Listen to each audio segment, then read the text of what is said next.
call the February 5, 2015 meeting of the Planning and Zoning Commission to order. And if the administrator would kindly call the roll. Sure. Anderson is absent. Chair Bagelman. Here. Vice Chair Dane. Here. Commissioner Frankie is absent. Commissioner Huser. Here. Commissioner Olson is absent. Commissioner Payne. Here. Commissioner Solheim is absent. And Commissioner Wilson. Here.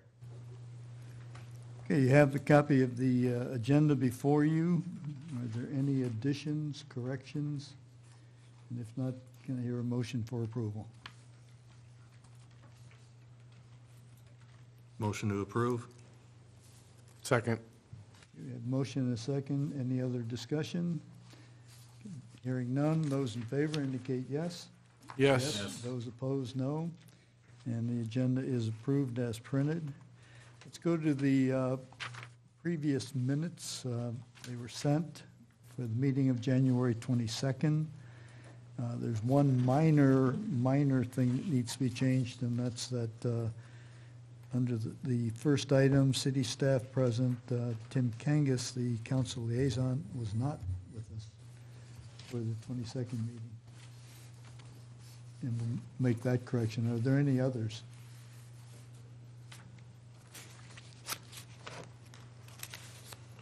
Move approval.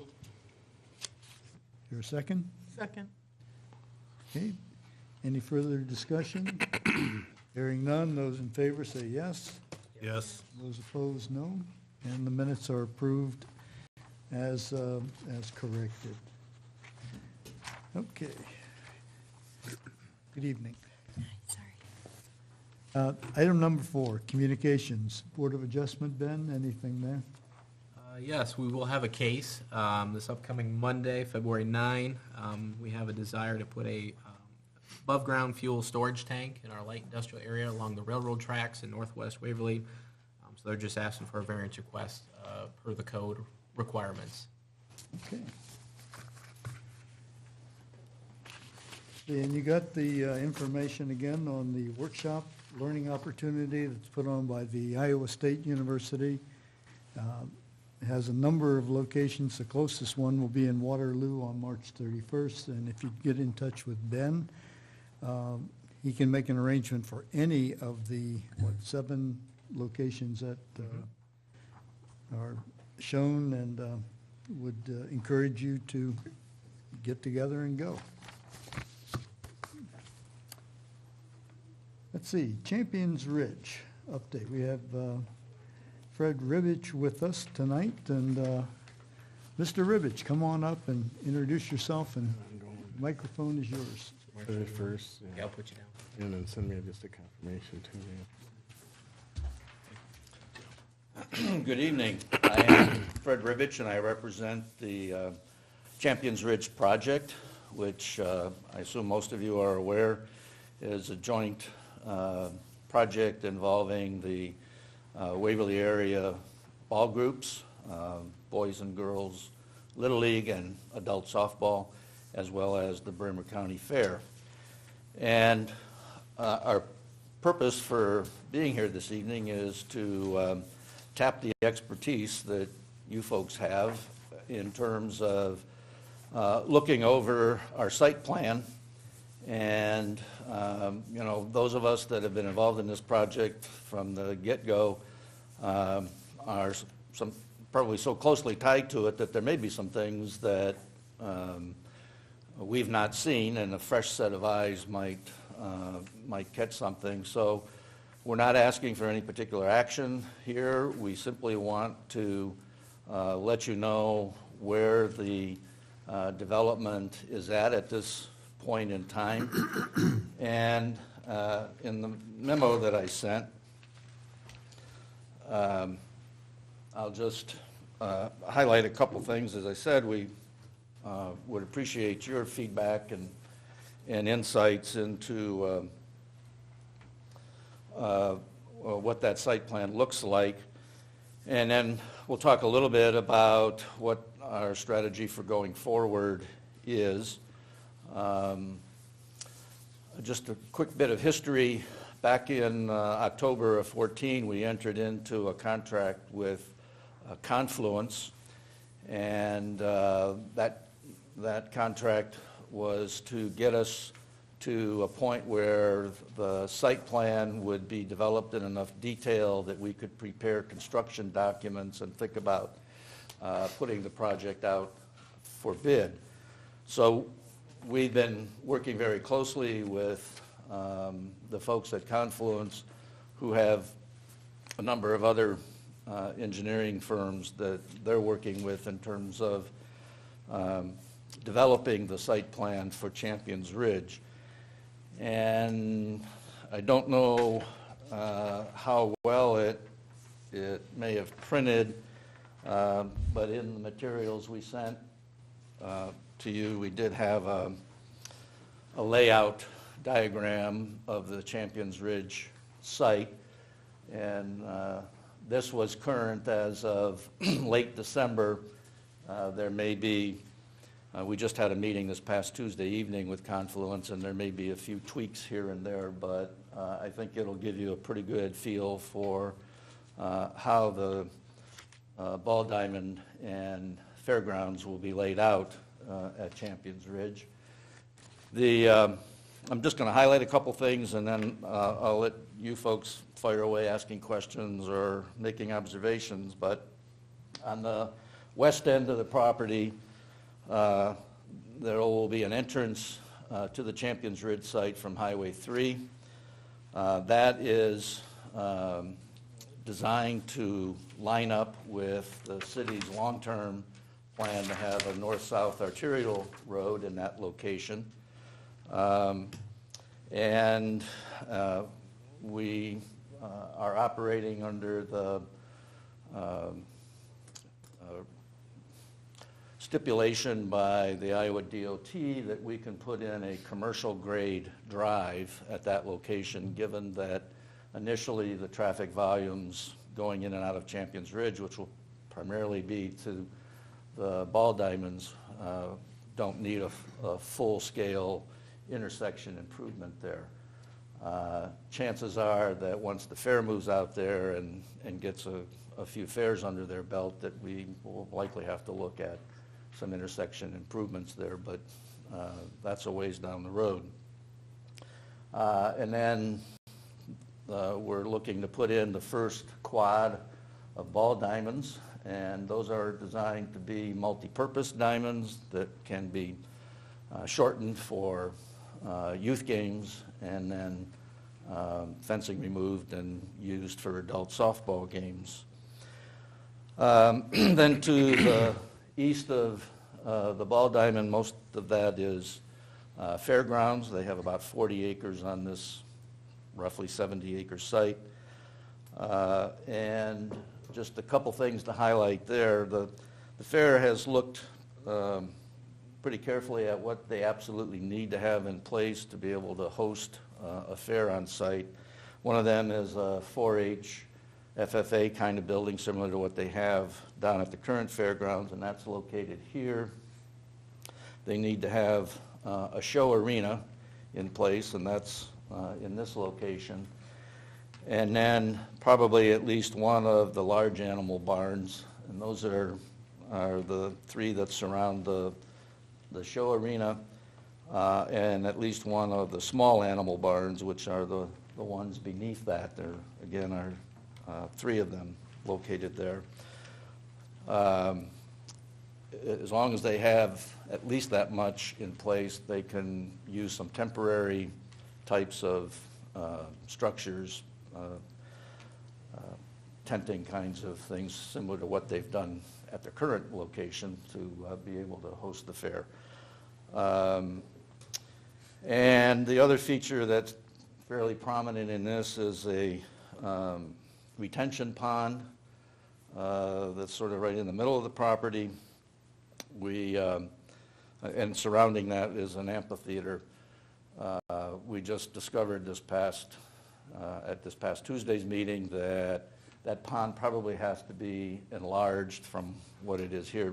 It's roughly 1 acre right now, and the estimate is we may need a 4-acre retention pond because of some new standards that have to be met in terms of managing runoff.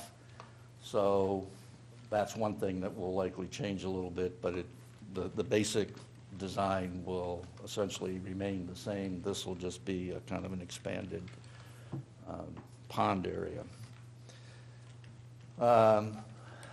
Our intent is to be able to work on getting the ball diamonds operational really just as soon as we can. We know we have to have a 1-year grow-in for seeding. So the earliest we could ever have any games out there would be in potentially late summer or fall of 2016. But that would depend on how things play out the rest of this year. The fair, as you're probably also aware, is on a lease with the city, which expires in the spring of 2019. So their last fair at their current site is summer of 2018. So their target is obviously they need to be ready to go in summer of 2019, but ideally they'd like to be out at the Champions Ridge site prior to that. And there again, that'll depend on how resources fall into place. So with that as a kind of a broad overview, I would just ask that if you have any observations or perspectives on that layout, that we'd be happy to hear those, so that if there are things that could be done to improve the site plan, we'd want to get those to our project manager at Confluence to consider. Questions? Very good. Oops. I just have a question. What type of shelter facilities do you have for severe weather planned? That's a good question. I don't know that that's ever come up, has it, Chris? Long-term, yes. The large building on the west side of the... Could you come up, please? Because Yeah. a lot of folks at home are going to be interested in this, and There's a building located here that was intended to be in the future a kind of office space and banquet hall sort of facility that certainly would have some capacity in terms of a shelter, storm shelter. I don't know if the 4-H style building potentially could. It potentially could, and just so everybody knows, I'm Chris Knapp from Bremen County Fair, and yeah, if need be, we could look at something like that in the 4-H building. I don't know that it's been considered at this point yet. So just something to think about, like for even the ball fields, maybe your restrooms as something, because I know like for the fair, the hospital is your shelter, and when you're talking for big events, you've got 3,000, 4,000, 5,000 people, and you're really isolated now where you'll be to get them into safety. That's true. I don't know if it would work out, but we could talk with the school system, since they're not very far away from the site. But I'm glad you raised that Yeah, issue. that's a very good question. You didn't mention anything about the first phases of either of these and the restrooms. Or I'm assuming there's something. There will eventually be restrooms.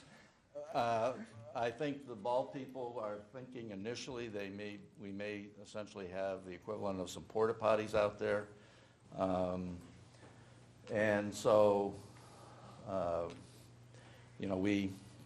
we have an intent, obviously, to build permanent restrooms that would be accessible from the ball diamonds as well as the fair. But that's not in the design yet.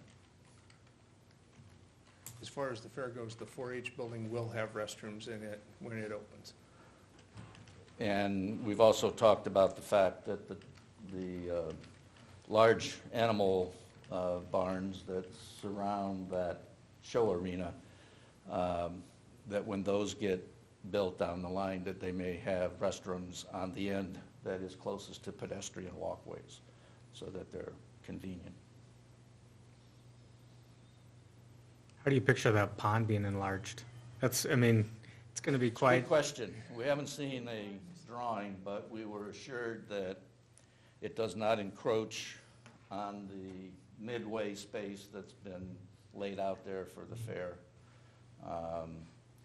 Essentially, it's wider, it comes down to the south a little bit more and goes to the north a little bit more, but that's sort of the impression that our project manager gave us, that it isn't going to seriously interfere with the sort of layout that's there. I'm assuming he's talking about so much capacity for retention, detention. Right. And it probably will be, and I'm never quite sure which word it is, if it's retention or detention. It'll probably be a permanent wet pond. So it'll be retention. So it would be retention, yeah. so Fred, the main entrance you got, that's going to go north, I guess south to north on this one, that's, eventually that kind of could connect to Highway 3 eventually, as it would go north, correct? I think that's how we have it on our future land use. Yeah. If you look, Bill, at the oval on the left side of the screen, that's, if you're looking up, that's north, and that roadway that is on the left side of the drawing, that's That's the the road we're alignment talking for the about. future That's north-south excellent. Yeah. arterial. Okay. And then as you go east to west from the diamonds to the east, where you kind of, you have Show Arena, and then you go to the east, that connects into the CUNA? Is that where, no? No, there's no connection at this point to CUNA's property. Is that private then, where CUNA is? CUNA's drive is a private drive. Okay. It is an item of conversation, I'll leave it at that at this point. But, yeah, the entrance would be here and then around, and then there'd be a road on the north end of the property, and then there's a roadway that goes south there.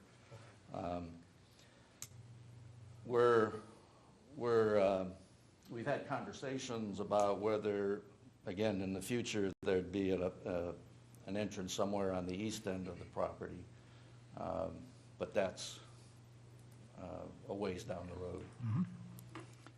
Fred, you mentioned that this is the first quad of diamonds. Where do the others go? To the north, I'm To the assuming? or- northeast, basically. So the property, if you can imagine that there's a line that goes like this, the property all to the north has not yet been purchased. The city has an option on that land, and the idea is that there'd be another quad about here and another one up here. And then up here in the northwest corner, there's some additional detention ponds and the potential for a campground located there. And some of this land would also be converted to parking. How about other questions, comments?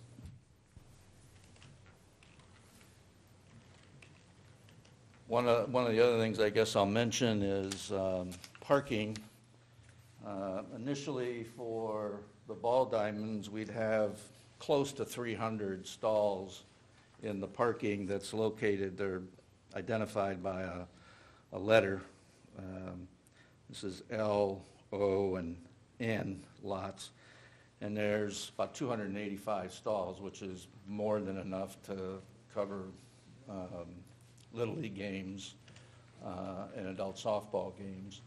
And then when you look at the fair side, right now, they've got that laid out, and they've got about 600 stalls eventually that are possible on the fair property. And so when you add that together with the other nearly 300, we're talking about 900 potential parking spaces on site. I don't know what you figure you have now, but it's got to be, On site, not very many, no. probably about 50 or 60, so. So it gets a lot of cars off the street. But I'm just thinking like long, kind of future planning. How close would the city's option of what you talked about, those other ball diamonds being to the north of this. How close is West Bremer Avenue as it starts to come in through that residential development, through Ramker Addition? Is it quite a ways still to the north? Yeah, it's Oh, it quite is, a okay. ways. Yeah. Now, I mean, that does jog another point, it's not shown on here, but eventually, right now, there's a bike trail in Ramker Addition that would be brought through into Champions Ridge. That's nice. So that would be a definite plus. Okay, But it's quite a ways, it is. yeah. Timeline. Timeline, do you have a crystal ball? Well, I was curious because you have a lot of things off into a future, but is this something that'll take maybe 5, 8, We're- 10 years or? We are operating under the perhaps overly optimistic expectation that we may be able to start moving dirt on the site this construction season, anytime from spring to next fall.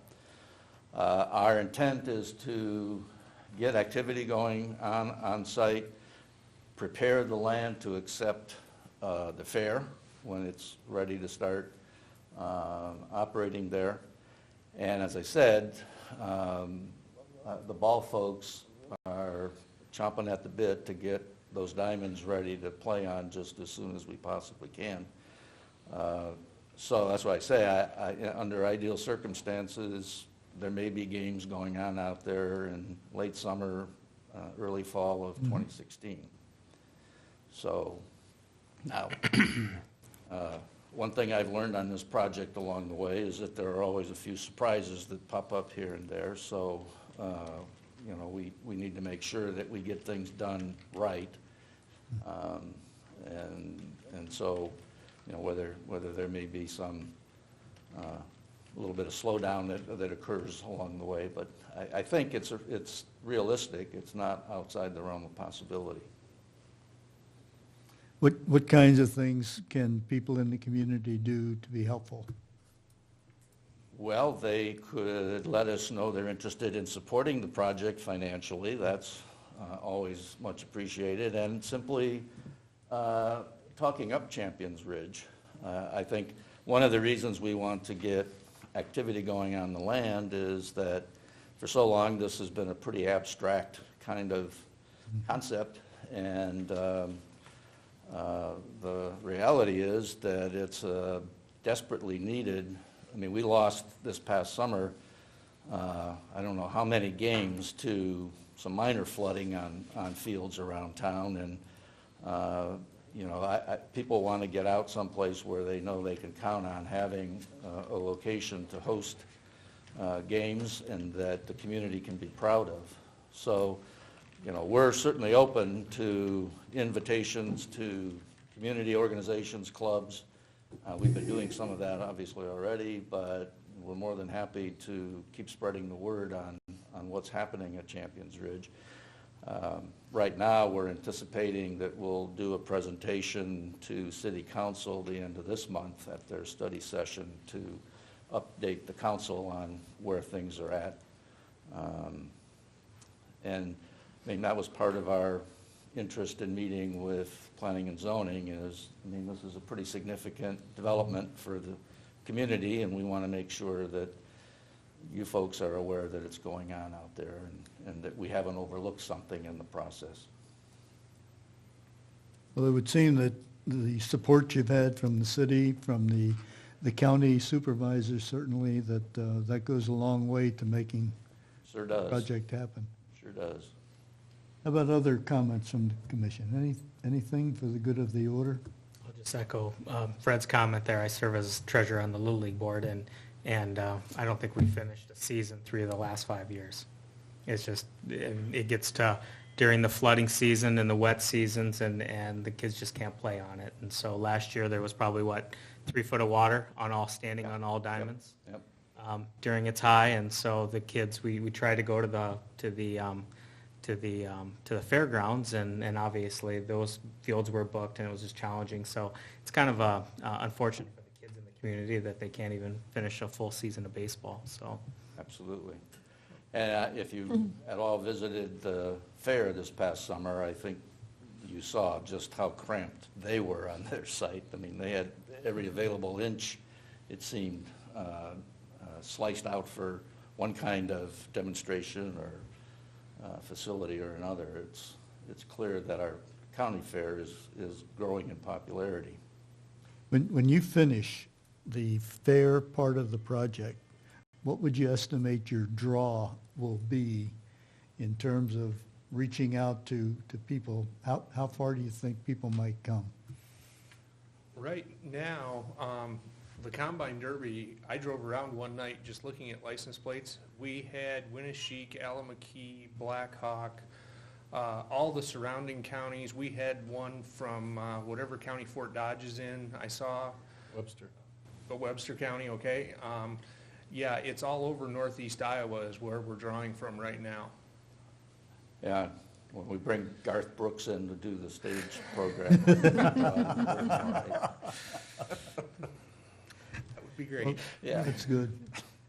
Well, we thank you for coming and sharing the progress that you're making, And by all means, if you have any suggestions, I appreciate the storm shelter observation, Heidi. That's probably something we hadn't really thought much about, but don't hesitate to get a hold of one of us. We'd be more than willing to sit down and chat.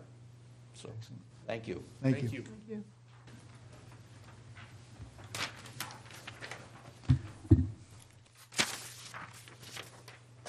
Okay, the first item of regular business is to review and make a recommendation on a special provisional use request for indoor recreational use as a fitness club and wrestling camp boarding house uses in R4 zone property at 350 First Avenue Northwest. Mike Denai, owner of property at 350 First Avenue Northwest, is seeking to have the city review the request to allow for a fitness club and a place for wrestling camp with overnight stay uses out of an existing structure. The structure contains a gymnasium and numerous classrooms that were formerly used to house classes for the Waverly Shell Rock School District.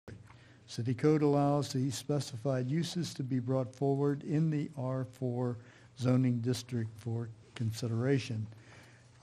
Ben, before we talk about this, what are the ground rules that we need to be aware of? And let's take a step back here when we approve the agenda. This is actually to set the public hearing, and that was staff's language error, I guess, that was on tonight's agenda. Okay. But we're actually going to set the public hearing for the following month. So we're going to review and then set the public hearing for the first Thursday in March. So that's staff's error, and I apologize. So essentially, the ground rules for this are, within the R4 zoning district, you have a menu of options for special provisional uses as are called out in our city code. And so we have before us tonight a request to bring forth the, I believe it's the Gym 24. It's been in existence, and we kind of brought this up at the last meeting that generally it was thought of that the school district, while the building was being advertised, that a use occupy the building, and the city staff generally allowed for that on the premise that it would be sold soon. And now it has been sold, and so now it's time to consider formally, is that a good use with considering with special use considerations? We also have a request for the wrestling camp with overnight stay use. That's kind of what we call a boarding house use, and within the R4 district, again, is kind of a special provisional use on the premise that folks are going to be spending in overnights there and also receiving instruction on their sporting event. So with that being said, that kind of is the very basic premise of why we're here tonight, to set a public hearing, to consider this. And I think the goal for the commission tonight is to establish, is there enough information presented, or are there some questions that can be addressed prior to the public meeting, and to probably have those called out. Thank you. Mr. Bell? Hello. We're becoming good friends, I think. I hope. I have some paperwork to hand out. One of the things we talked about last time was parking off-site and on-site.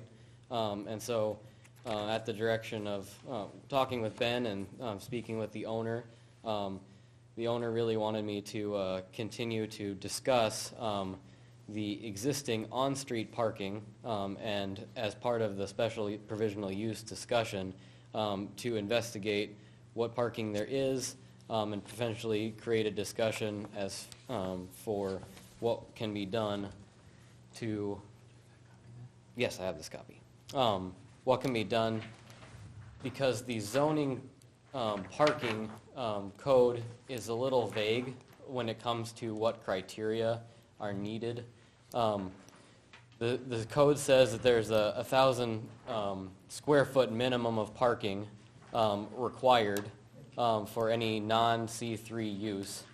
And so that is a given minimum in the code that we're not showing currently on site. We're going to investigate that discussion. But what I want to do tonight is to try to discuss with you an appropriate parking standard or some other kind of discussion for how parking can be treated with this, in addition to the zoning discussion.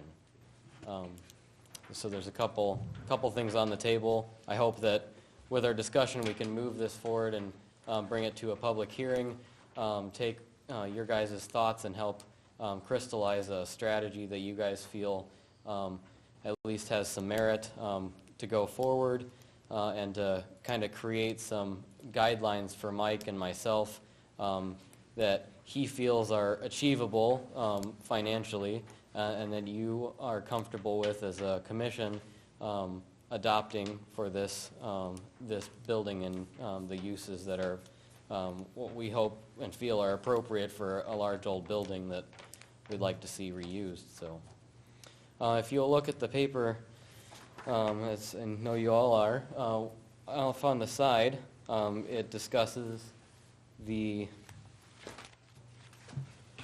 main portion of this. Identifies the uses that Mr. Denai wanted me to put forward to special provisional use. At this time, he's not asking for any uses for first floor, third floor, really concentrating on getting the Gym 24 into compliance, as well as investigating his current leaseholder wants to move forward with this wrestling camp idea. So he's retreated to a defensive position to try to get the pieces that he needs to be in play as soon as possible, and then potentially in the future petition for other special provisional uses as the opportunity presents itself for first floor and other uses. So the wrestling camp occupies a couple different areas on the in the building, and I wanted to condense this so there wasn't a bunch of pages, so I did this a little novelly. The main building on the right-hand side of the plan here, the main historic building is over here, and the second floor is what is shown. And in the middle here, you'll see a bracketed line that demarcates where I'm going to start talking about the first floor on this side for the Gym 24. So I'm only showing the second floor on this, first floor over here, and then in the lower left, there's the basement that is underneath the historic side, which is a support use for the boarding house. The camp will stay up on the second floor and then use the basement gym for the wrestling activities. So we have a hybrid use that is difficult to categorize, and so we'd like your help with that discussion. The description of the users that I've been given is that there's approximately 50 camp goers from the ages of 8 to 18, with a more heavy emphasis of the junior high and early high school age, where they haven't solidified their careers and already picked out their college dreams here. So there's the number and ages, and that's important as we get into discussions of parking, because the owner, the leaseholder, in talking with Mike, is very staunch about that this is really a drop-off and pick-up type of venture. This is something where the parents aren't sitting there, they're dropping the kids off as if this was a school still in operation, having athletic event in the evening. They're dropped off for some training, and they're staying overnight for several days, and then returning home. But they're not as a whole, they're not a driving group. And then we'll come back to that in 1 second, just so I can walk through the Gym 24 quickly. The Gym 24 has been in operation for a few years now, and the average attendance in a 24-hour period has been approximately 40, with uses at one time never really exceeding 10 people. Every time I've been in there, there's been, I think the most people I've ever seen is 4, and that includes the person who manages the membership. Just so you know that's from we have an interesting condition where we have a use that's not in compliance, but that gives us an ability to say what we can expect the use to continue to be. And so I'd just like to posit that that's the information that I've been given and observed, and so I'd like to hear some comments from you about both of those uses. And before I give you guys the table, I looked at parking around the building, just using some basic dimensions. There's no marked along there's open parking along the street, but if you look at a car's length in a typical stall, you can fit 38 cars around the building if you ignore those drives and those corners and the south side that doesn't have parking directly along the curb. And then you add to it the 20 city stalls that exist there now. So I'd like to discuss with you guys what you feel about the uses and the parking situation in reference to these uses, as well as since we've moved away from the C3 discussion, which had several other sticky points, we can more directly relate to people and uses that we expect. And so I'll just kind of segue that a little bit by saying the owner, after receiving the recommendation of P&Z Commission, after hearing some of the comments about the discussion about rezoning potential and generally the non-support of the P&Z Commission at that time, formally withdrew his request via letter to the zoning office. And so then he's taken the next step here and is submitting as a fresh take on this to say, okay, I'm going to stick with the R4, but now I'm asked for the special provisional use. And as part of that, we look at the dynamics of that use and uses, combined on this property. So I just thought I'd interject with that really quick to formally kind of, clean up that back end of things to bring us to the present. Can can you do a special provisional use for, like, say, 2 or 3 years to see how this works out? I think that falls under the purview of the P&Z Commission. That could be a condition that one could place. If you feel that you want to entertain with all that. the different controversial things that have come out of there, and so just to make sure that it does work and parking isn't a problem and so forth, and just a drop off and things like that, to turn around and give a chance to see if it does work, and if it does, that's great. You can extend it at the end of 2 years or 3 years or whatever, and it's working. If it isn't, go back to the drawing board. So I think the answer is yes. I think you can as a condition. Our city code just kind of says that the P&Z Commission shall review and recommend, and I have seen past requests, not similar to this one. This one's pretty unique, but where they're asking for a relief of the parking. But I know the use of the building prior to this was a junior high, and they didn't have any off-street parking. So that's a condition that I think, with the building that goes along with it, and then you're trying to balance that with saying, does the new use require off-street parking? And then trying to look at that dynamic and say, what's a way to handle that? And setting a time limit for something like that, that could be entertained, but that's really up to the commission. That's up to you. Why just throwing it out, see if it's something that could fly, and ask Mr. Bell, is that something that would be acceptable to, if it went down that road, and see if it, I don't know where the rest of the commissioners are at, but I just. We've trying been to looking find at it. some- I laid out a couple of parking lot schemes, but I was asked by the owner not to present them specifically because we really want to investigate. He would be much more willing to move forward financially, able to go with something that demonstrates where he can have a year or 2 or 3, whatever it is, and then you can re-review it to see if it's causing problems, rather than having the upfront costs. Right now, this is burning quite a deep hole as it's been trying to get this off the ground, and it was news to him that it was not even zoned for the Gym 24 use. So he's just trying to get back to even keel, and he feels, and I do too, that despite the floor areas, which is basically what the parking code purely entails, despite the large floor areas of this existing building, the uses that are being presented in a very tightly controlled R4 discussion now, where you have some control, could be potentially accommodated with the amount of parking that's available around it. You spoke about the utilization of the fitness center.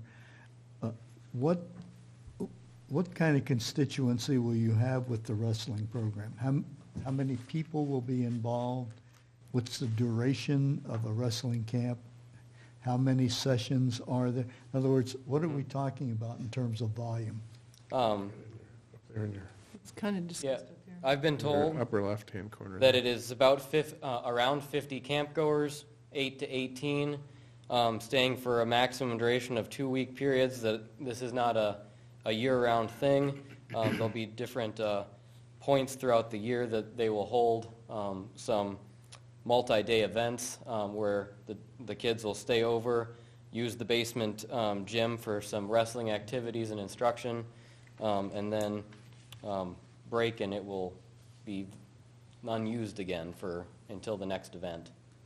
How about as far as coaches and camp staff? Coaches and camp staff, I've been told that there's a maximum of 10 cars that are anticipated, and that includes people at one time being dropped off. He hasn't given me a specific number of staff that are involved, but there's also a discussion with if overnight parking is required by those staff.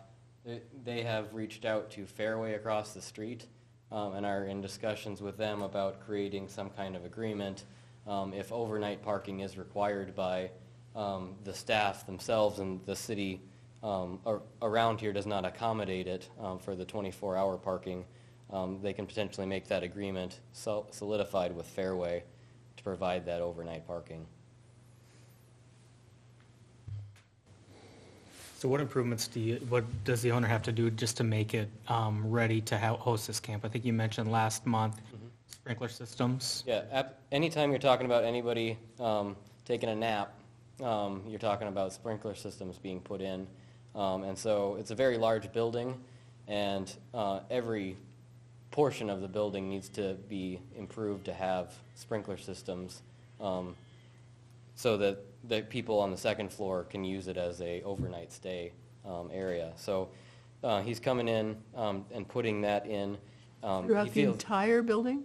Throughout the entire building, the old portion of the building, there'll be a firewall separating it from the single-story west side, but the entire east side will have sprinklers put in place to facilitate its current use, or its planned use. Did the school not have sprinklers? No, Did they have fire alarms? they did, eventually. Okay. But that system will also have to be upgraded. It's kind of an interesting affair, both code-wise, zoning-wise, to have such a a small and intermittent use in a larger building. I mean, the hope is in the future, as he's able to request other uses and get himself off the ground, the first floor could potentially provide office space, as we discussed a little bit last time. But at the moment, he's just trying to get something to go forward. Ben, this is probably a better question for you. So with the square footage of the single story that I always call it the new gym, where Gym 24 is, that does not have to be sprinklered by code? You know, that's more of a building code question. I'd probably lean on Andrew and maybe Kate Payne a little bit more on that, the experts in the architecture field. But I don't think it may have to. I'm not sure. Once the firewall's put in place, they can be treated as separate buildings. Neither is currently sprinklered, to my knowledge. And it really depends as the codes of age since this building was put in place. Any new uses, just like a new use needs to come in front of you, a new use needs to come in front of the building department. And so there's several uses that could be entertained in this building that wouldn't trigger sprinklers. However, immediately when people were spending the night, that triggers sprinklers, and there's really no question about it. Quick question about historical. Yes. Is it the outside of the building that's deemed historical, or is it the? It's every aspect, actually. Is he looking for historic tax credits to do this? He has retained our office to put together some documentation for the tax credits. I'm not sure. He has them on his desk to sign and send, but he has not done so at the moment because we've run into some time delays here. So he wants to know where he's going before that ball continues downhill. But his plan, and I told him on the onset, he was not aware of the tax credit system. He knew we had a historic building. His treatment is extremely appropriate for the building in its current form with minimal impact, so I suggested them, and that's one of the reasons why he looked into seeking them. But this is going to respect the interior woodworks, terrazzo floors in the hallways. The exterior of the building is obviously going to remain in place. So this is a very appropriate use at the state's level anyway. I'm not sure it's relevant, but I'm curious. How does the basement meet the ADA requirements? It does not. It gets away from it because there's the potential, if there would be an argument, use can be opened up for the main floor gym because we have redundant facilities. But we will have, there's an elevator and use to the second floor that we can get, and we can create other types of activities in large floor areas for a wrestling type of coach and students activity even without utilizing the basement. So we can try to create redundant equal activities without, there's really not much of an option given budget to be forced into adding an elevator.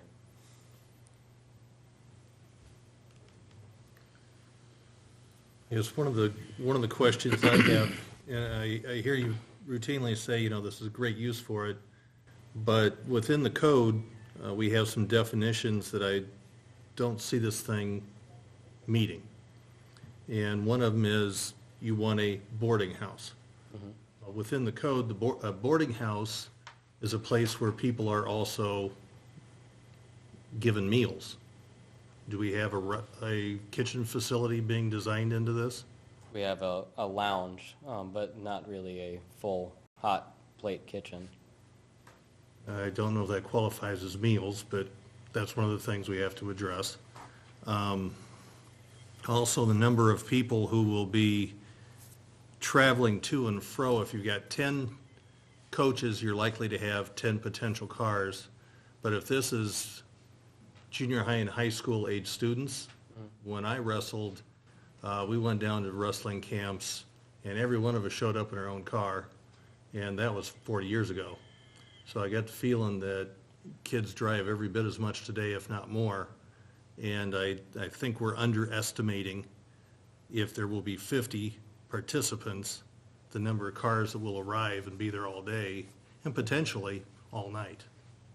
So I think that focusing strictly on parking around the exterior owned by the city and then utilized by a private entity doesn't really address the needs of off-street parking, One thing which the code's pretty stringent about. And one thing I would ask of you is to help define what is appropriate, because there's not a very good standard.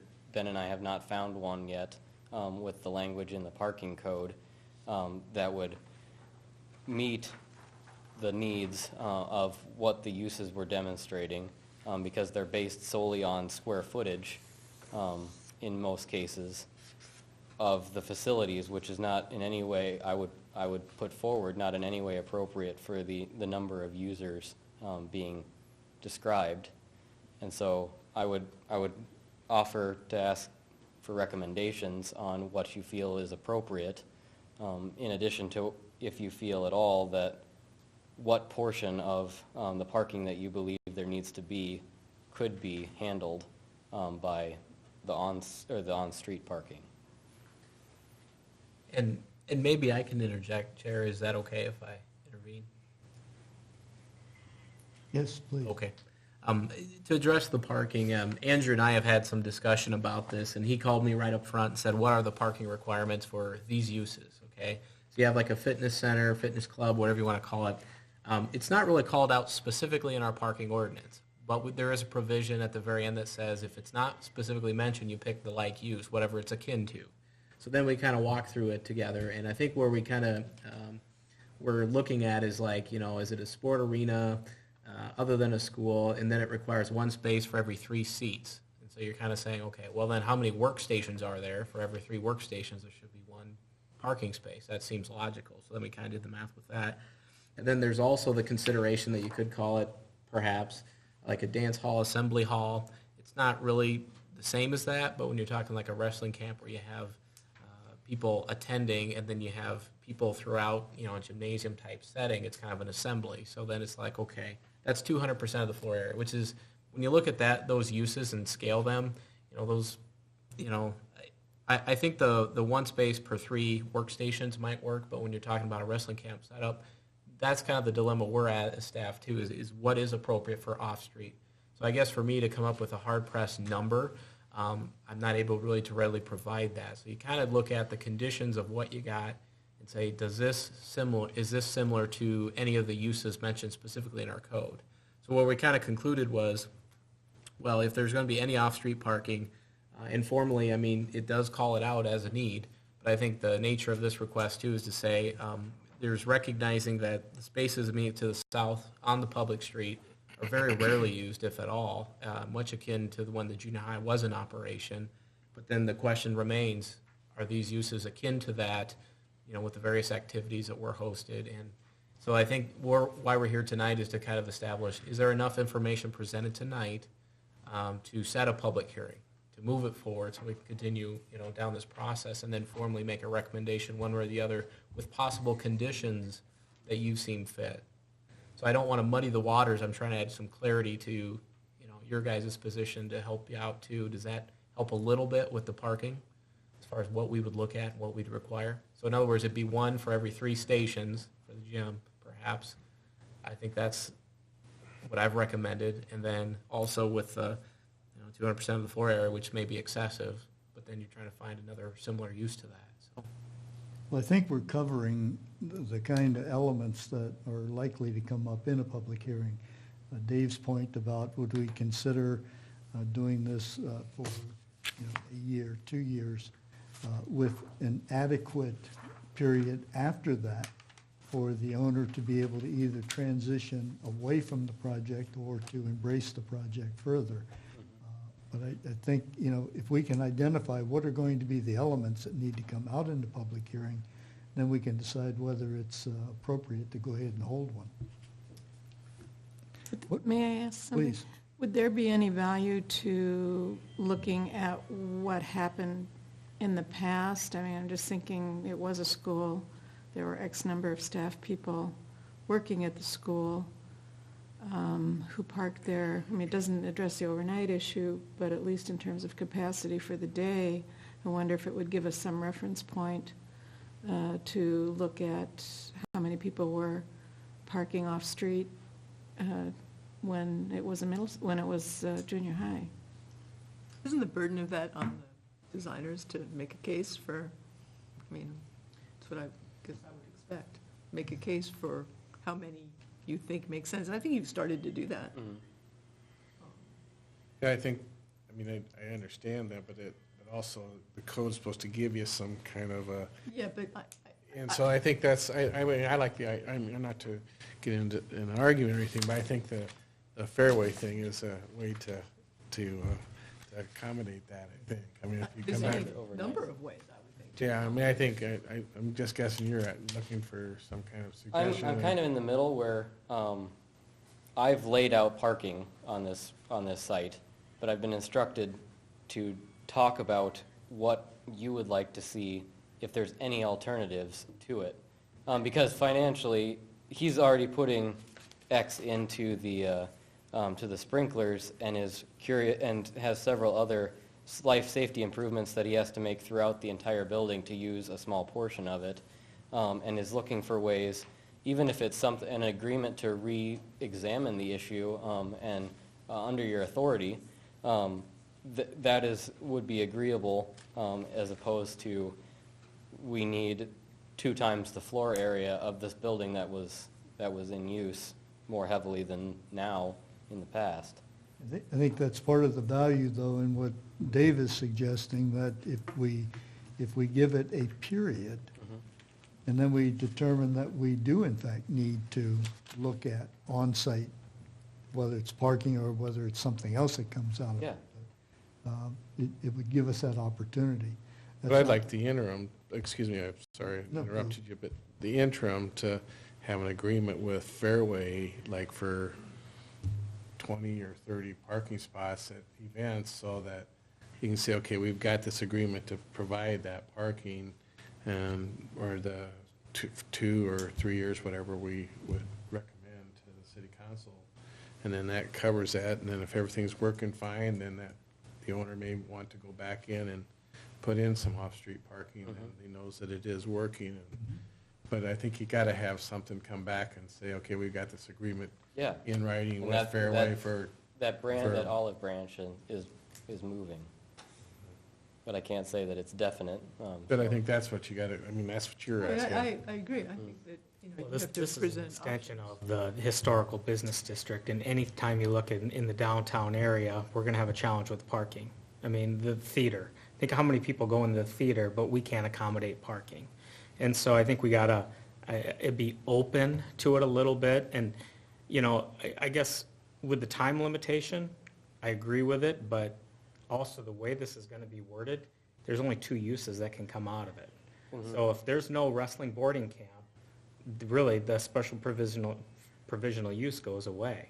Fitness club remains, but if any time another business comes into it, the owner's gonna have to come back in front of us. And that was the, kind of the concession he made, was to say, in response to the C3 discussion, we're gonna walk away from that entirely and say, we have to have these 2 uses for him to consider continuing to use the building at all.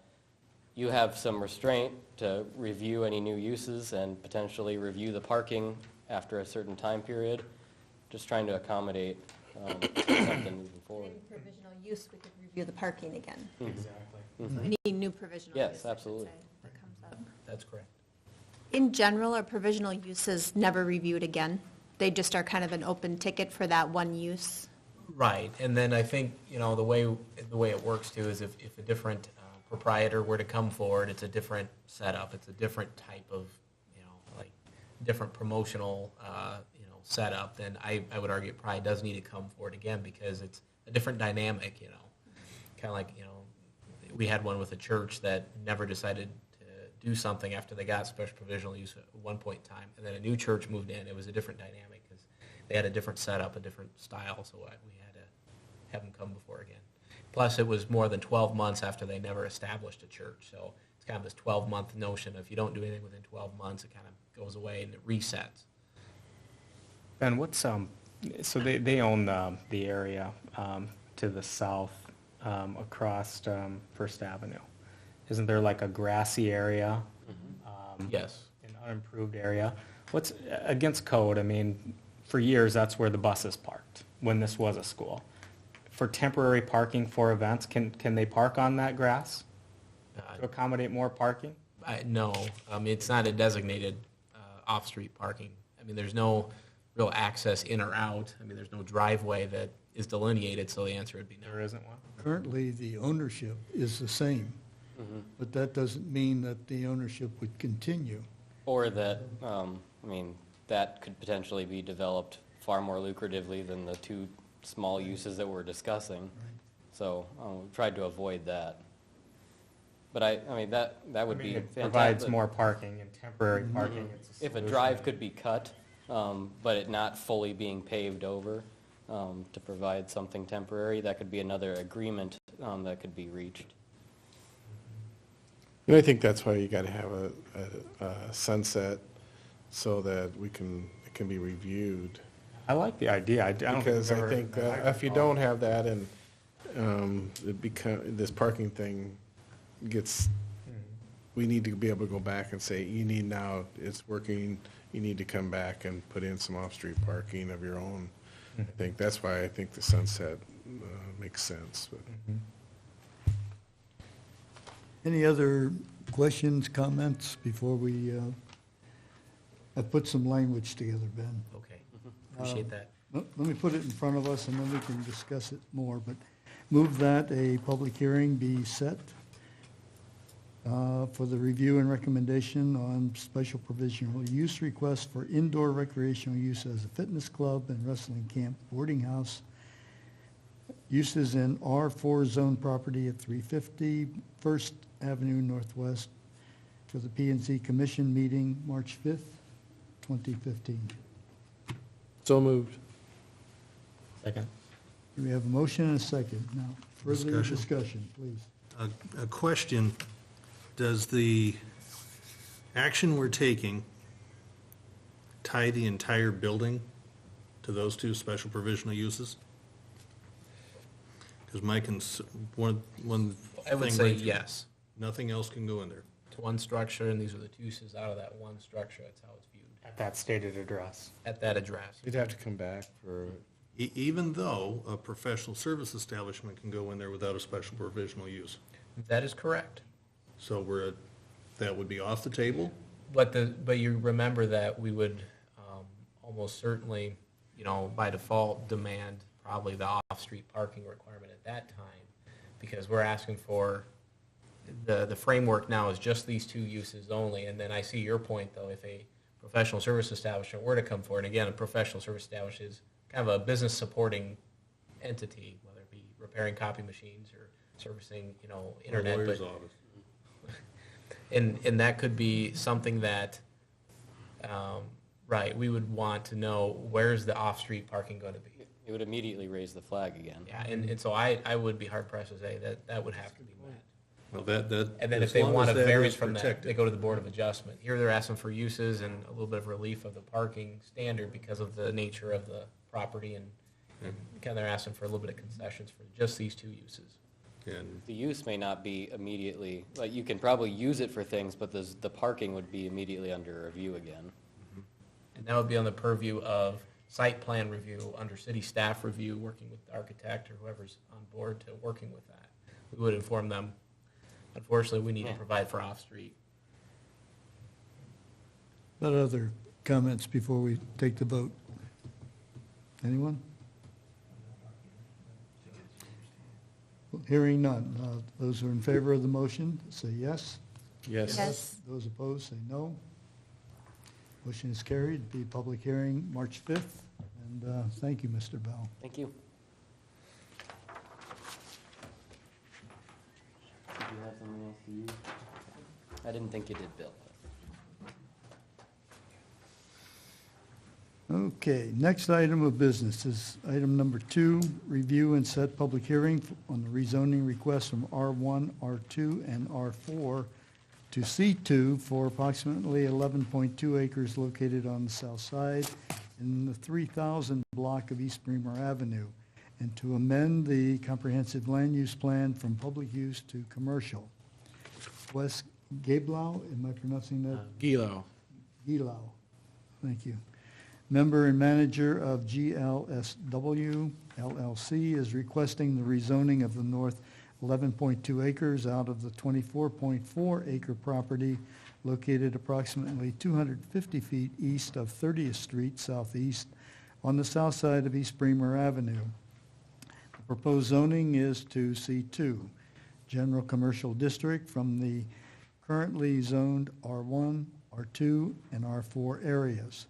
The comprehensive land use map designates the property as public/government/church/recreational when this property was owned by a religious institution when the comprehensive land use plan was finalized. And is there anyone here to represent the folks at GLSW? Ben? I'll just state that you have before you a request. It was predetermined a while back when the Rolling Hills subdivision, it's located east of what is now a business, which east of the Wells Hollow landscaping. The Rolling Hills development was thought of as part of our subdivision requirements. It was allowed to subdivide, a plat was recorded, and it has since been developed. They had provisions for other housing development to the west and also areas of commercial development shown on a build-out plan to the west as part of that to show street connectivity. That's a requirement City of Waverly has to show how street connectivity, it's arguably good planning to show how one subdivision will link to another and so on and so forth. So zoning districts were established to mirror that intent at that time. The property has since been sold. And now a new owner is requesting to rezone the property, which used to be zoned as a C2 on the front and also an R1 to the west and an R4 to the south. And they're looking to convert all of that to just a straight C2 zoning. I know they envision just buildable lots for commercial development. And with that being said, I'll kind of turn it back to you guys. You have in your packets build-out plan. I'll just kind of show you that really quick. And also, what we're also moving to do is to amend the conditional land use plan.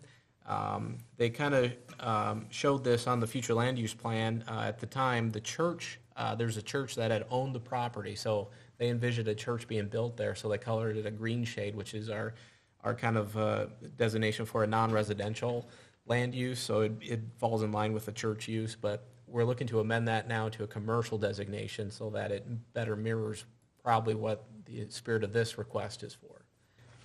So I'll show you really quick too the intended build out, and it's not finalized, but it kind of shows street connectivity. That changed from what you had in here? I'm sorry? Is that changed from what you had in the packet? No. This is kind of, well, I'll just show you the zoning of the properties today, and you have encircled the area that they want to rezone. So what they're going to do is to expand the C2, legal definitions outward to that black line there. So you're saying it is currently C2? A portion of it is, and a portion of the entire of the section that they're looking to rezone is R1 to the west and R4 to the south, and it looks like there's a little bit of also R2 to the south of that. So what they're looking to do is to expand the C2. So formally, we're going to rescind all the residential to straight C2. And so they're kind of showing really quick here. So here's your Highway 3 or East Bremer as it's in city limits. And so then you have the property as it comes down and then over. So then you're calling out for two intersections that I understand they're asking the DOT because of the state highway designation for permission for entrance points. And I know this one, I think, because it doesn't line up across the street from an existing one, I understand they're still talking about that one, but I know they're looking at this as a potential entrance. So you do, something as they're proposing here, which would meet our basic requirements if they can finalize that, so that you're still allowing for over here is Rolling Hills, so there's still a stub street, and they're showing a sub street here, so something could happen here that would connect for a roadway. But ultimately, why we're here tonight, to set a public hearing to consider the rezoning. There's kind of a different document there, kind of showing the shaded area of what they're asking to rezone. And this was something that was shown as part of the Rolling Hills development, part of a future build-out. So it may or may not happen, but they're just kind of showing how a potential roadway connection could happen. So if you think if there's enough information or if there's more information needed, I can obviously respond back to the applicant on that before setting a public hearing. But if you think it's fit, you can set the public hearing. And what you're saying is that that strip on the south side of Bremer Avenue, that there's a strip there that is C2? Correct, yep. There is existing C2, but they're just going to look to expand that outwards to accommodate a development proposal they're considering. Okay, I was reading on this that we were going from R1, R4, and R2 to C2.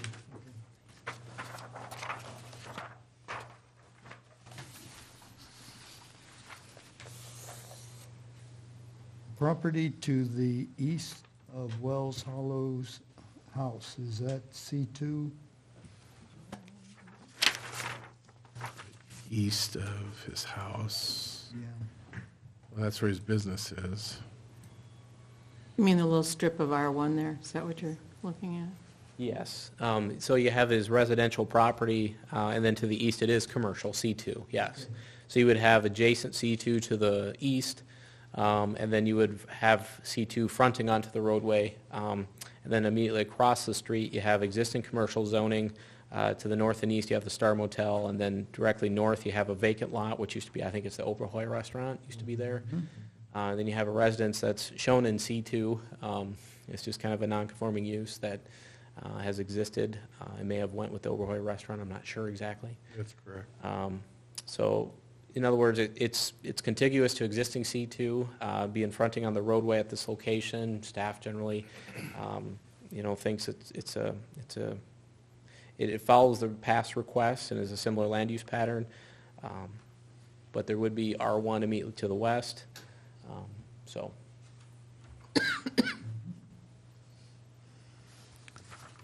So for the public hearing, all of the R1 neighbors would be notified. Do the Rolling Hills neighbors, would they fall in within the 250 feet? No, they do not. So they wouldn't be notified, I mean, they would have public notification in the newspaper. Right, they'd be in the newspaper. We'll post minutes online, City of Waverly. Right. Other questions? Mr. Chairman.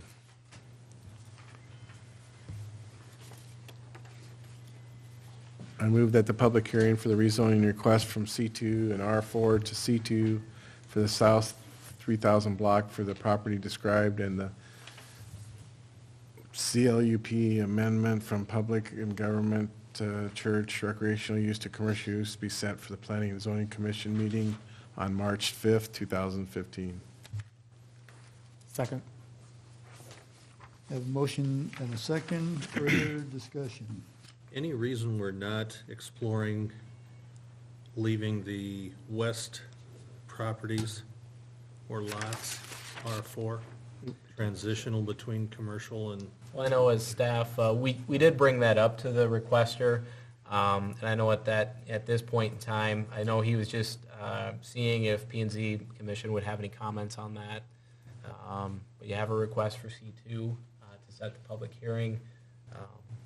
If you'd like to make that as a formal comment to include in the minutes, we certainly can. Please do. Okay.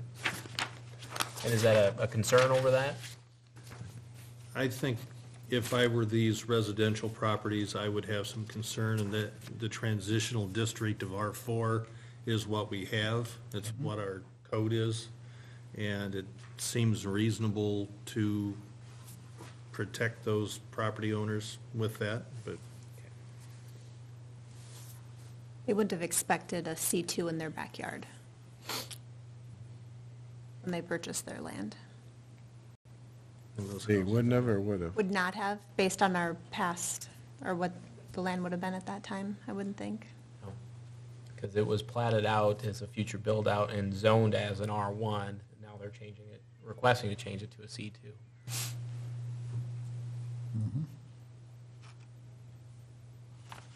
Good. So we had a motion, was there a second? It's been commercial before that though, too, when those were built there. So, I mean, I think, how long ago? What was that comment, Dave? Sorry. It was commercial before that, before it became, The R4. yeah, I think back when, oh, I can't remember who it was that owned it. But yeah, so I mean, it's been different things over the years, so I mean, I think that's, I understand what you're saying too. I think that's it would be a good transition, but that's,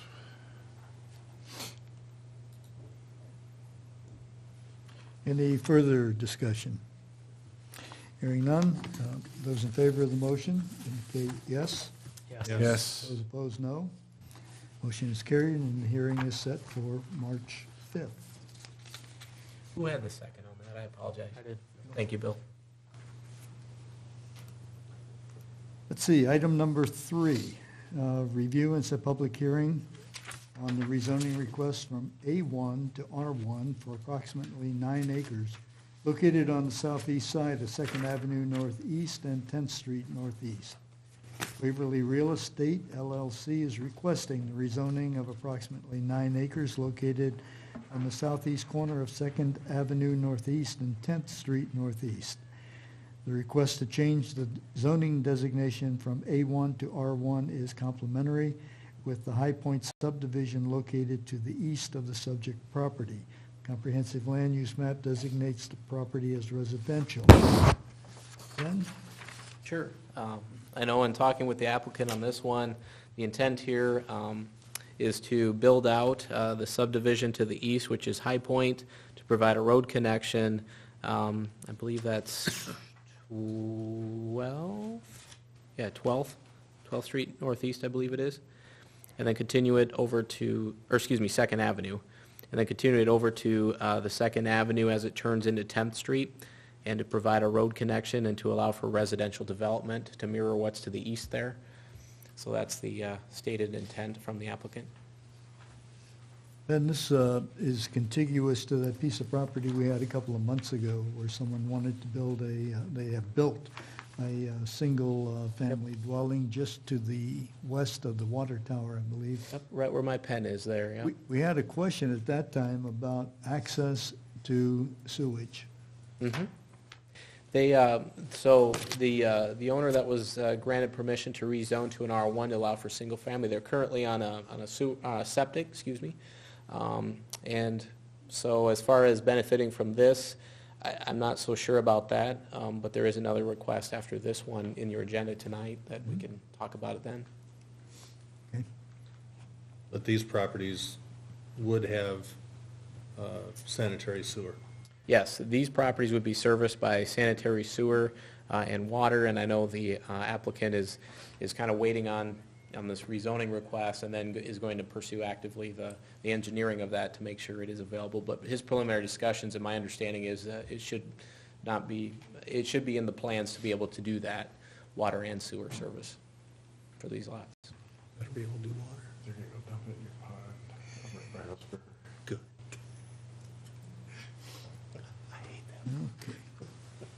Okay. Other comments? Do we have a preliminary plat? Not at this time. I didn't see one. Not at this time. Now, does that come back in front of us?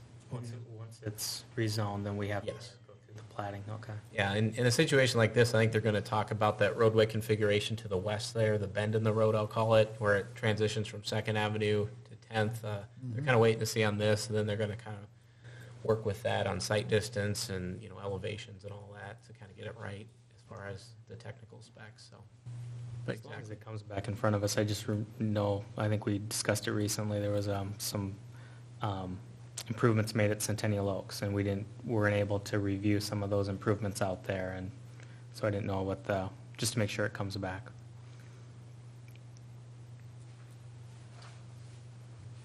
Any other comments? Do we hear a motion?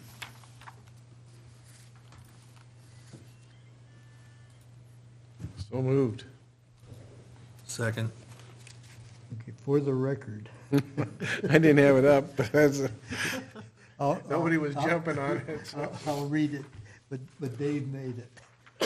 Move that a public hearing for the rezoning request for these 9 acres located on the southeast corner of Second Avenue Northeast and 10th Street Northeast from A1 to R1 be set for the Planning and Zoning Commission meeting on March 5, 2015. Motion by Huser. And we did have a second. Any further discussion? Those in favor then indicate yes. Yes. Those opposed, no. Motion is carried. Item number 4, review and set public hearing for the rezoning request from R1 to R3 for approximately 2.7 acres located on the northwest side of Second Avenue Northeast and 10th Street Northeast. Waverly Real Estate LLC is requesting the rezoning of approximately 2.7 acres located on the northwest corner of Second Avenue Northeast and 10th Street Northeast. The request is to change the zoning designation from R1 to R3 to allow for the potential of condominium housing development on the subject property. The comprehensive land use map designates the property as residential. Ben? Yep, in speaking with the applicant, I know their desire, I believe, has been to have the ability to come up with a plan and formulate that further as far as like attached homes, sharing a common wall for like a condo-style development. And I know that with the R3 designation, that could allow for the platting of that. And with the R3 as well, it does allow potentially for, multiple family, housing, but I know that at this particular location, I'm just not sure, if that's what's envisioned for this. But I just want to be crystal clear that the R3 is being asked for the potential of condos. That's been the applicant's request. And you'll see here that it's on the corner. Again, it's on the northwest corner of where we were just talking about here. So here you have the existing zoning of the area. You have the R1 designations to the north and west of 2nd Avenue and 10th Street. And then you have the, that was referenced earlier, the city water tower, then the property in between 10th Street and the city water tower that was rezoned to an R1 designation. And I know they're on septic system today. This development here, if and when it does come forward as a plat, which it will, for review, that would potentially open the opportunity, to connect for sanitary service to that property. I'm not sure in the logistics as far as working that out. All I know is that would open that door of opportunity, and not sure at this point, how the city would or could participate in that, but I know that that was kind of discussed when that R1 was made available, and that the sewer was out of reach because of the high cost of expenditure to service one house. It just financially didn't make sense at that time. So with that being said, you have a request for this property to an R3 for the potential of condo development was the stated intention of that. Did they give you any idea as to what sort of elevations they're looking at? That property really is in a swale. We discussed that a little bit. I know Community Development Director Bill Werger's here as well that, sorry to send you out. But he's been on some of those discussions, and I participated in some. And he might be able to add some light to that as far as maybe some discussions he's had with that applicant. We had a meeting with the applicant and Mike Cherry, and we talked in terms of being able to put a series of perhaps duplex-type housing. Mm-hmm. It wouldn't be inconsistent with the housing behind it. It would just be connected perhaps, because what they'll have to do is probably do a private drive to serve like a series of maybe 2 or 3 twin homes. That would be the best use of that property rather than have individual lots, because they'd be very difficult, because you'd still have to have one drive in and out, because we wouldn't want to have any more access to that curve. And so you'd bring them in on one end and then take it and then have a private drive to all those services. And the way it would work out is, I think it would look very consistent with what the area around it. I mean, they're not talking about an apartment building or anything of that nature. It's really more consistent housing, but they'll have to do it a little different way instead of individual houses. And it looked like actually it was something that Mike Cherry thought was a great idea, because the way you get some use out of that property. The front would probably end up being a green space because it is lower. And so that would be, the houses would be backed up to the tree line on both sides, on the north and on the west. You see any problems with surface drainage or? No, we anything talked like that? about ways of dealing with that. Yeah. The developer is very willing to work with Mike on ways that we can get that done. And there's a way to do the drainage. We're not concerned. We think that's a good way to fill this infill. It wasn't going to work very well for individual lots with individual access to the street. So we're trying to work with them to get something that works out. Very good. Questions? And with access, there is a safe way to put a drive there? I mean, it seems like that curve itself is, If you bring it down from if you bring it up from the southwest corner there, you're going to get a pretty good, I mean, you can see, you have good vision to see the curve. And so you'd be able to have one drive going in there that then would serve all of the, and you could almost do another one out the other side, but you probably wouldn't bother. You just have one way in and out, and then there'd be drives off of that particular drive. And it would be a private drive, not a public street. And you could take your utilities up that way and serve those that way. The other thing is, when across the street, that big curve, that blue triangle is actually a part of that lot. That lot is a rectangle, and the road cuts through it. So we're guessing that the subdivision that street from across the street will come in and tee into that, so that there's a good vision for that intersection too, in that location. This is a really great thing, we think, for getting this developed and starting this development on this end, so we can get some connectivity to that neighborhood, rather than just one down to East Bremer Avenue. It'd be great to have another connection out of that neighborhood.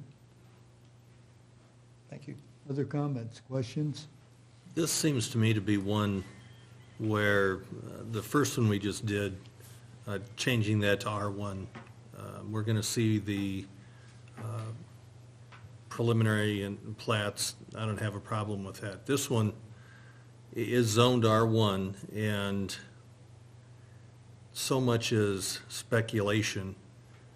I'd almost like to encourage us to consider not even addressing this till we see a plat. How it's going to work, how parking and access is going to be handled before we go ahead and do a rezoning. And we kind of discussed that. The problem with that is it's a fairly decent expense to go out and do that, to have somebody actually design and create what you would see. I think they could probably do a concept, because we were drawing those out in our office and kind of looking at how that would look. And basically, it would look like, I don't know how my finger looks when I do this, but it would just kind of be an arch up and just kind of a L-shaped, and then the buildings would be on the west side of the road and on the north side of the road, and then the private drive would then terminate, and they would just basically go in and out. The reason they were talking about an R3 is to have that be a condominium association, so that the drive can be commonly owned, and maybe even all of the land commonly owned and maintained. They would still use like the twin homes or the duplexes, but it would all still be part of one condominium regime.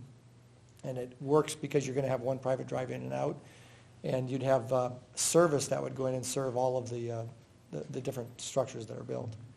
What we do in Wenton White out there, 24th or out there, was that We did that as a planned development. land development? Which, you know- would be very similar to this, because Would be, and we kind of talked about that, Bill and I did, as far as that zoning designation. It's, when you talk about planned development, you really want to do your commercial with residential. I understand. Versus just straight residential and changing the densities within, because that's kind of what your menu of zoning options are. So kind of going forward, we want to get away from that, unless there's a That's why we commercial did that component. out there. It's the same thing we're talking about here. That was, I'm not advocating doing it, but that's why that came up at that time out there. And I guess is a concern that came up from you, Rich, was it about density, access, number of units, or actually a full-blown apartment coming forward after a duplex may not come to fruition? What's kind of the thought? The first three were Okay. all running through my head. The apartment, we've been told that's not the plan. And I don't think R3 can put an apartment in without special provisional. Right, So you're correct. That doesn't concern me, but all those individual pieces, I know the property piece there, and it needs to be developed, I'm fully supportive, but to change the zoning without more than just some verbiage. And that's, the difficulty is the way we're limited with our zoning code, because in order to get the condominium regime type of thing, to do it with these individual structures that are all still part of the regime, you have to have an R3. And so in order to get the R3, and for him to want to go forward with doing the engineering and doing the plating and spending the money, and they want to know that they're going to be able to do what they envision doing. And that's the difficulty, because it is kind of a chicken and egg thing. I guess at this point, I'm not sure, if we do this all together, if you do a plat with the zoning request and you don't approve, then you've done all the work of doing the platting, again, which is not inconsequential for somebody who's developing. I don't know what else, we're really supportive of this one. He's done a good job of giving us. Maybe at the public hearing, what we could bring is have him do a concept, even if it's just a drawing that isn't, that it isn't a final version of a preliminary plat or anything, but it would be some kind of an idea of how they anticipate that to be done. If that would help, I think we can probably have him do that. Wouldn't hurt. Yep, I think, good idea. How many units did you think they were talking about?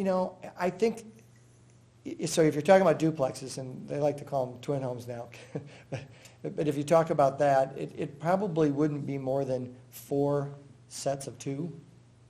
But it could be as much as 5 or 6, depending on how if you look at the houses around it and you match it up, you could probably safely put in 5 or 6 structures with 2 units. It's a pretty good-sized piece of property. It just depends on how closely you're going to put them together. I mean, in a condo, I live in the Circle, Augusta Circle, and our homes are pretty close together, and it is one big condominium. Everybody owns the land, and we own our individual buildings. That would be the similar type of thing they're talking about here. So they would have a private drive in and out with private maintenance of that, so. These be what are considered zero lot lines then? No, because the zero lot line is a true, there's a property line down the middle of your house. With That's these, that slow the land smell you're underneath talking- your building is still owned by the group. Okay, so the association's gonna own everything. Because we talked about zero lot line, but we run into the same problem with, if you have to do lots for singles, you have to do lots for doubles, you're still doing lots. And then you still have to create an easement road in that would then be owned partially by everybody, and then you have to have your agreements, and it's almost cleaner to have everything done, especially if you're going to market it to people that don't have to do their own mowing or shoveling or those kinds of things, which you can do as a group because of that development. And I think that's what they had envisioned for that space. I can't remember, I didn't drive. And I will recommend that he bring something like a conceptual drawing to the public hearing. I think that's a good idea. More than just a couple little sticks. Yeah. Okay. Any other comments? Do we have a motion?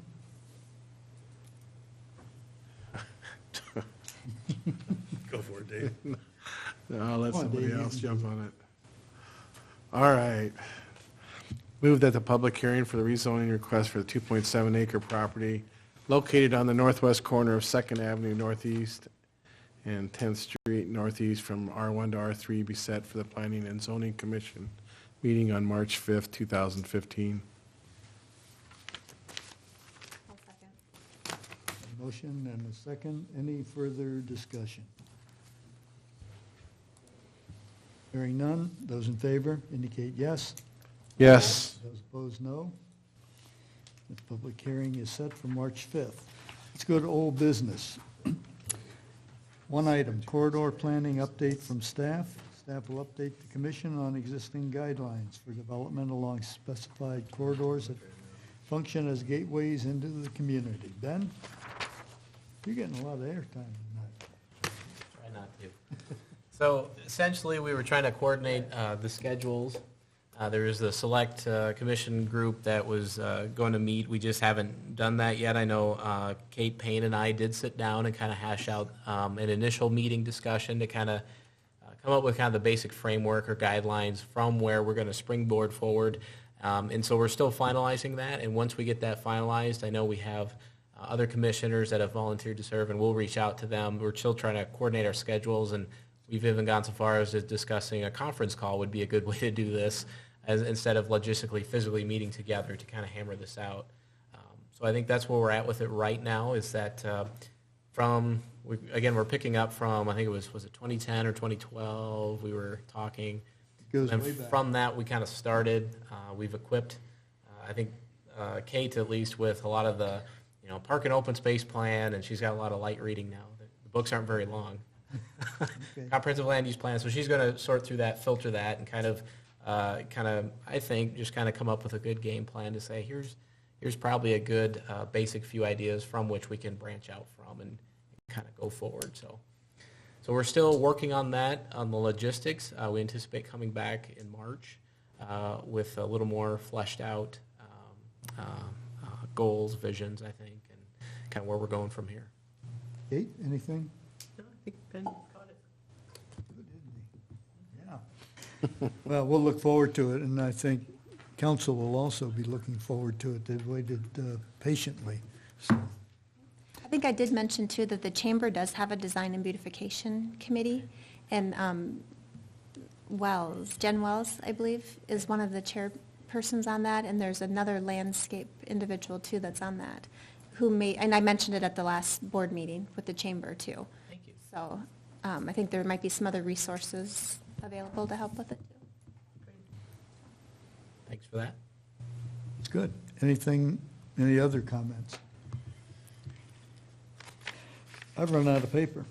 Will we adjourn? Done.